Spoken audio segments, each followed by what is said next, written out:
So I'm back again with another video. This one, I'm going over a game I stopped pretty quickly. This actually ended up in 5 rounds, which is pretty insane. These are fairly good players, so it's pretty hard to do that. But there are a few things that you can do that make it possible. So first up, I picked the speed specialist. I think this is really good, especially early. Speed specialist makes the scramble in the center very easy. I set up the units here so I try and counter specific units. I'm hoping all of the steel balls go to the crawlers. I hope the arc lights get stuck on the fire badgers, and then I line up the marksman with the arc lights. I think this start here maybe a bit lucky. If I had got the saber-tooth start, it might have been a bit difficult. Maybe. I probably still could get through this saber-tooth um, AI wave. But yeah, I send a few crawlers into the center. Unfortunately, my units move away from the supply ship on this side. So they killed one side faster, so they path the opposite direction. You do have to be kind of aware of it, but I still managed to get 2 towers off of the beacon. Uh, really early rounds, not vital, but you can. Sometimes I've seen people come out of these rounds with over 400, and I mean that puts them almost at double their income at round one. So while I say early rounds are not as important, they are still very important.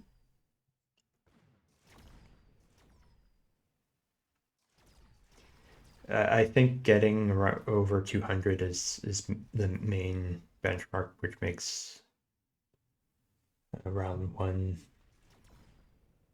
um, very impactful. But I didn't even get the most, but I did it without any other investment. So here I get intensive training. I pick up the fortress. Um, as a component of a good free-for-all board, it's useful to pick up a tank. It's an armor tank, because a lot of these units that are deployed, they do very small amounts of damage, and so armor becomes very useful against them. It, in addition, certain units like Fortress, their armor increases their health by 50%. So they become a big damage sink, and then all of your smaller units manage to survive the round. So I picked intensive training and Fortress with that in mind.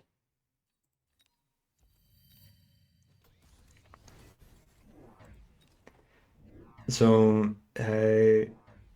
I'm a bit low on money after picking the Fortress and upgrading it with intensive. So I just go for more crawler deployments. I think for this wave, the Fortress is also pretty good, which helped enable me. I don't sell anything because I still need the fire badgers to kill the bangs off.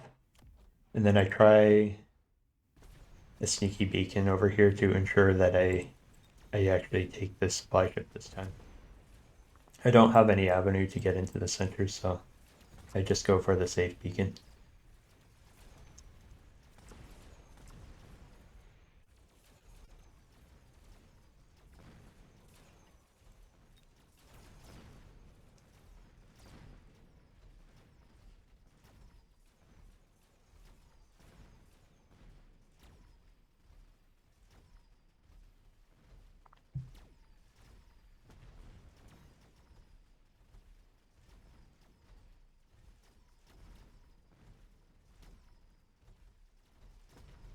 You'll see here that the fortress ends up being pretty strong. A rank two fortress on round two is kind of devastating.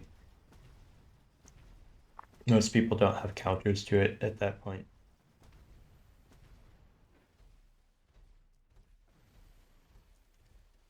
It helps me force through the board very fast.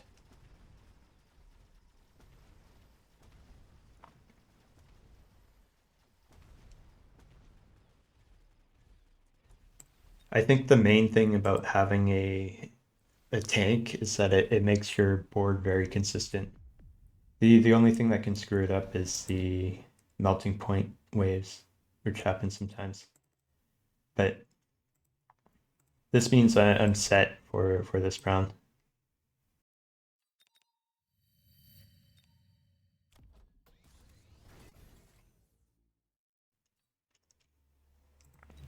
It was a bit fast, but I picked up the steel ball drop. That's very effective. That drop, you'll see a lot of the other players pick it up. This player picked up rhinos, but it's not like rhino is good in some cases, but I already have a main tank on the board. If I were to pick rhino, it would be to get the rhino final blitz and try and blow these up. But since I have a fortress, I can blow them up anyway, and the fortress will tank all of the rocket punches. It was very lucky to get another intensive training here. These so this board, I don't need the fire badger right now, so I sell it off. There's nothing to burn. These experimental fangs, only the higher level ones spawn more chaff. So I don't need it at the moment. I set up the steel balls at the back because normally I like them with kinetic charge, and that gives more ramp up range. Yeah, and I get armor on the fortress. This thing is now a beast. I do this small beacon in the center. What it does is it makes the crawlers spread out a bit. Maybe I didn't need to do that. I probably should have forced the fortress in, and that would have saved more of my units, but I still think it's good. The steel balls come in, and they do fairly well against the bosses here. I do lose the supply ship. I'm not fast enough, but I mean, I come out of this with a fortress and some flanking marksmen.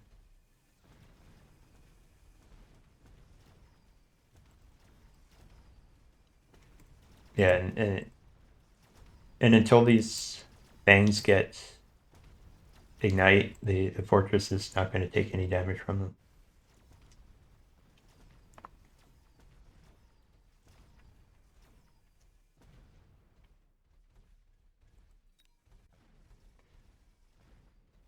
I do notice another player going for fortress, but I'm using it for a different purpose.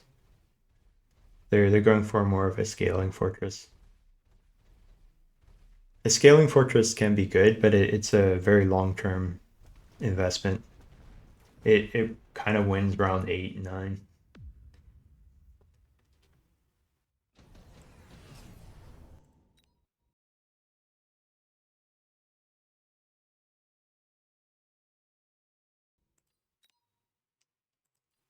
So here, super supply shows up. I probably didn't need it. It takes 3 turns to start being useful. It's or 3 turns to even out. But it's almost a given you pick this up on round 4 because the late game it becomes really strong. I also see Raiden. Raiden is a bit of a has a bit of overlap with the marksman. But this particular raid and drop is very efficient, so even though there's a roll overlap, because of the efficiency of the drop, it's worth picking the raid-ins. Getting 2 raid-ins for, what's this, I believe it's like 400. That's pretty good. You're getting them at roughly half price. Well, even better than half price because you don't have to unlock them. So I picked those up. Those also give a bunch of victory points on the board. That's very good for pressing Advantage.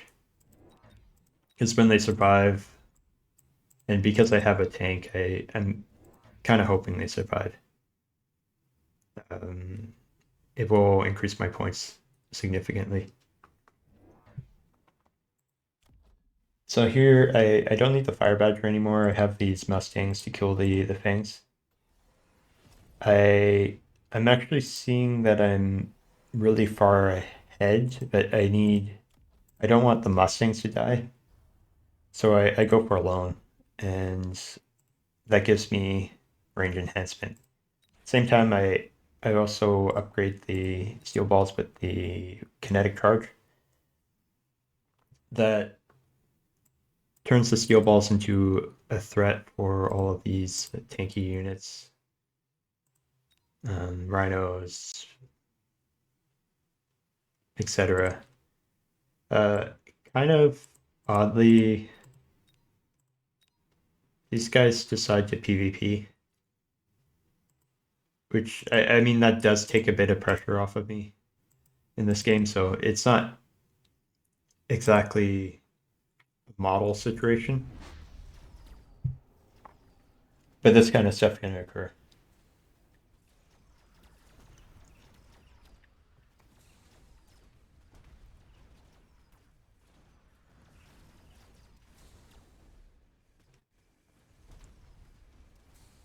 So here the fortress is really over leveled for this this round.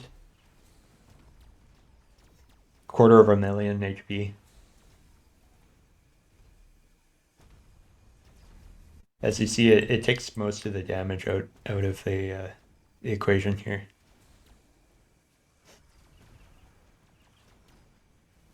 Most of my units survive. You see, other players have, well, they're in PvP, so it makes a bit more sense. But other players don't end up with this as healthy a board afterwards.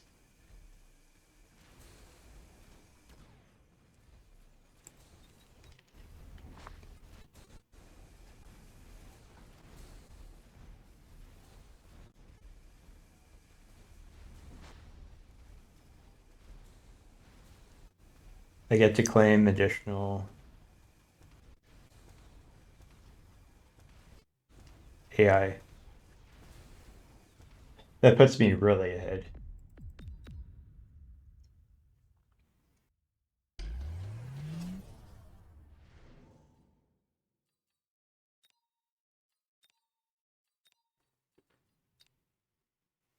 So one thing here to note about loaning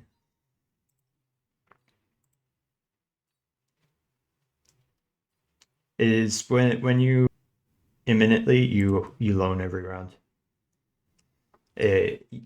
Usually you would want to loan starting 3 rounds before the game ends. So always loan round 8 if you haven't started loaning before then. The only exception is if you have something very specific that you need to save up for a late round. But I don't think that's usually worth it. You usually just want to press your advantage. So this is actually the final round of the game. And it seems surprising. I'm still 3,000 away, but I see a combination. It's improved Wraith. And Wraith is it doesn't scale very well, but in a situation like this, Wraith's actually very strong. Um, I think this isn't used enough, but Degeneration Beam it really helps with these early waves. Well, this is I guess it's a later wave now, but it helps with the AI waves quite significantly. The damage,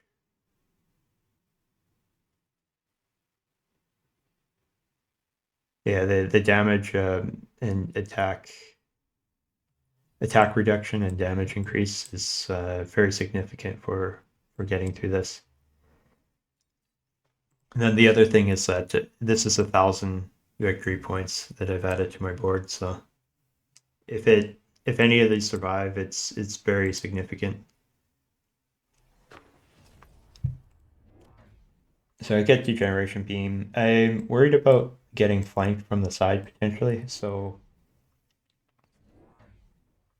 I place these around. I was considering range, but I actually don't need chaff clear that much. I have the Mustangs. If I apply Degeneration Beam, the Mustangs can clear out most of the chaff pretty quickly.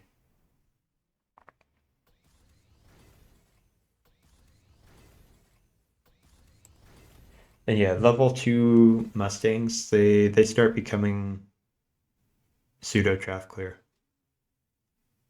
As I mentioned, I was worried about getting flanked from any of the directions, so I placed the race at the back here, and then some rates at the front to deal with this. I missed out the crawler here because it's a bit of a asymmetrical board. I don't have anything. I have some Mustangs, but I don't have anything to deal with this crawler initially, so um, I'll still need. I need to get through it fast in order to get at the rays and the steel balls. On this round, I did have double intensive training, but there's a bit of a diminishing return. This is already extremely tanky and it one-shots pretty much anything on the board already. There's nothing like the one case where leveling it helps me is if it gets locked onto by steel balls, but I have a lot of Mustangs behind and there aren't any really leveled steel balls at the moment, so the Mustangs is since they are leveled should deal with the steel balls pretty well. And then yeah, I see the game ending in the next 2 rounds. So I loan. Um, this should be a habit. Loan. Enhanced range is important. High mobility may be important. It depends. If your composition is already very fast, then you probably want to go high mobility. But if it's very slow, if it's a long range comp, maybe fangs and a bunch of techs, marksmen and scorpions and stuff, then sometimes hitting high mobility actually griefs you instead.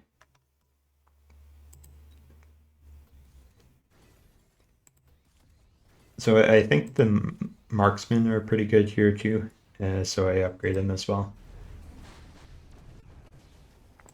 I'm hoping the marksmen kill off the phantom race. I mean, I have a lot of stuff to deal with them. And yeah, with all of this, it just wipes through it super fast.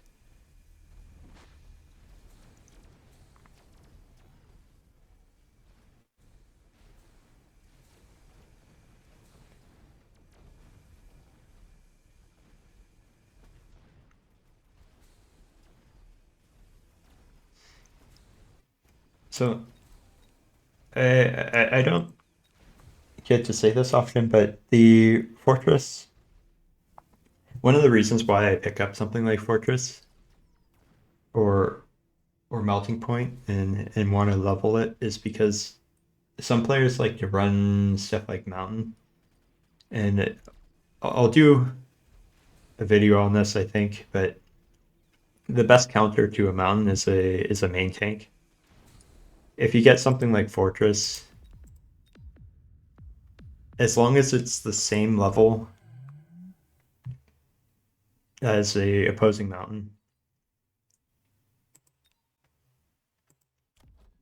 it and then you get an item on it, it can tank through the mountain and allow your units to focus on it. I mean, at minimum, will take the mountain, tank the mountain. With the right item, it can even kill the mountain. Oh, yeah, the extended range ammo mountains are a bit of a threat, and this gives me some leeway to deal with them later. The That's the normal transition of using a tank. Here is that the tank helps with the waves, and then later on, when they pick up, if a mountain drops and they pick it up, you can reposition the tank over to tank the mountain. I mean, it can take a whole lot of other things as well. So you you first use it against one enemy, then an enemy deploys stuff potentially on one side of the board. You put the fortress over there to deal with it. They put down something to counter the fortress. You move the fortress over to the other side to deal with the other player. Um,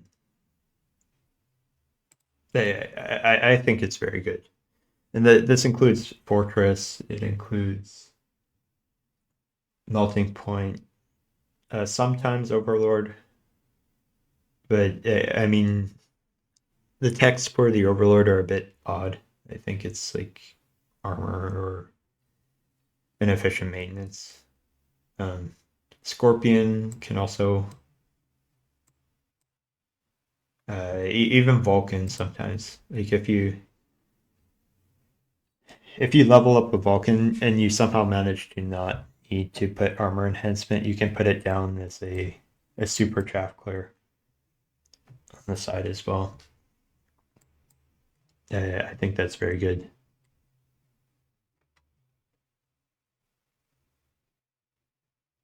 The other option is also you can get Mountain or Death Knell, and those will also deal with mountains on the side, or kind of big threats as well. Anyway, I hope you learned something. Uh, Kind of fast job. I mean, it was helped a bit by this here, but it still would have been fairly dominant even without that, I think.